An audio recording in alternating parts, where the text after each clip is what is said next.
appuyé par mes remerciements pour l'opportunité que vous nous offrez de participer à ce dialogue national qui, comme vous l'avez dit, fait partie de l'ADN de notre pays.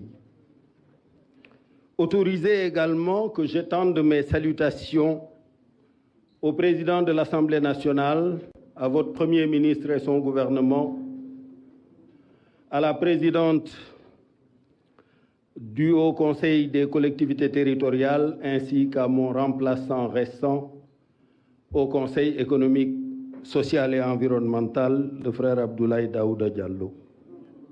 Vous me permettrez également d'étendre mes salutations aux autorités religieuses du pays, au patronat, aux syndicats, ainsi qu'à mes collègues leaders de partis dans l'opposition.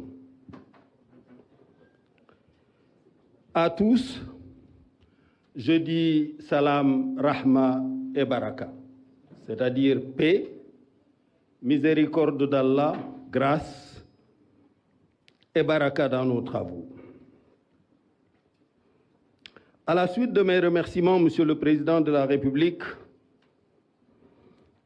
pour ce dialogue national dans cet État du Sénégal que vous aurez eu, quoi qu'Allah ait prévu pour votre futur, que vous aurez eu déjà l'honneur et l'immense privilège de diriger pour 2 mandats consécutifs de 7 et 5 ans. Je relisais ce matin le livre hommage à l'un des plus éminents serviteurs de cet État, un frère et un ami cher à nous tous, que j'ai eu l'honneur de côtoyer dans ces lieux entre 2000 et 2004, comme ministre d'État, directeur de cabinet du président de la République, mais aussi comme Premier ministre, et qui est depuis resté un ami inspirant. Je veux parler de l'ambassadeur chef du protocole, Bruno Diatta, un modèle de serviteur de l'État, un modèle de serviteur de la nation. Dans ce livre hommage, je me suis arrêté longuement à la page 111 sur le témoignage de Théodore Cardinal Adrien Sarr, archevêque émérite de Dakar, qui a résumé tous les témoignages du livre en un seul verbe, servir, et en un seul substantif, service. Bruno Diatta a servi l'État du Sénégal auprès de 4 présidents de la République. Tous ont unanimement reconnu sa discrétion, son talent, sa courtoisie. Il était devenu le visage dans le monde de la teranga sénégalaise. Notre devoir à tous, à vous, Monsieur le Président de la République en premier, est de rester fidèles et loyaux à ces 2 mots, dans chacun de nos actes et dans chacune de nos paroles, le verbe servir et le substantif service. Le cardinal Adrien Sarr s'est interrogé ainsi: et si nous avions fait et faisions tous comme Bruno, bien sûr, que serait et où en serait notre pays aujourd'hui?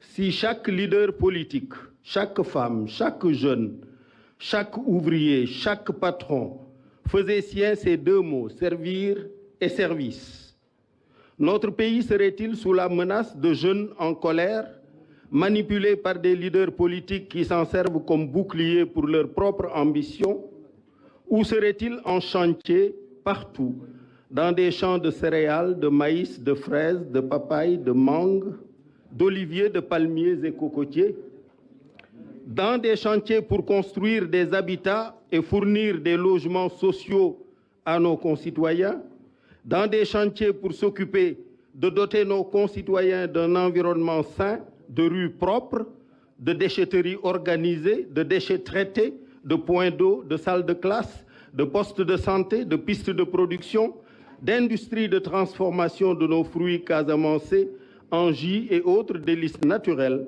que nous exporterions après avoir satisfait la demande nationale. Servir, service, deux mots que j'ai retrouvés en 1989 devant l'enceinte de la Woodrow Wilson School of Public and International Affairs de l'Université de Princeton, où il a été écrit « In the service of the nation, in the service of humanity », au service de la nation, au service de l'humanité. Et notre foi nous y invite également. Jésus-Christ, évoqué tout à l'heure, donne une illustration de ces paroles dans le geste du lavement des pieds de ses apôtres. Et il disait à ses apôtres, si je vous ai lavé les pieds, moi le Seigneur et le Maître, vous aussi vous devez vous laver les pieds les uns les autres, car c'est un exemple que je vous ai donné pour que vous fassiez vous aussi comme moi j'ai fait. Et ceci, naturellement, le Coran y fait écho. C'est Dieu qui a créé la mort et la vie afin de vous éprouver pour savoir qui de vous est le meilleur en œuvre. Je suis venu participer à ce dialogue en tant que candidat arrivé deuxième derrière vous à la présidentielle de 2019. Certains pensent d'ailleurs que vous m'auriez pris quelques points pour passer au premier tour. Mais aujourd'hui, c'est avec plaisir que je vous en fais cadeau, vu le bilan que vous avez réalisé. J'attends de ce dialogue les conclusions suivantes. Une démocratie renforcée, des élections claires, libres, transparentes et inclusives, des résultats incontestables qui reflètent l'exacte expression de la volonté et du choix du peuple sénégalais, seul habilité à décider à qui il confie son mandat.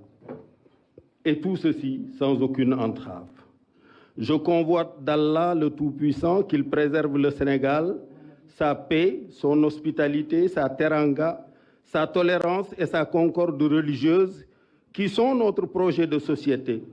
Qu'il préserve ce Sénégal de toutes les menaces multiformes que vous avez évoquées et des tensions et tentations funestes qui secouent notre sous-région.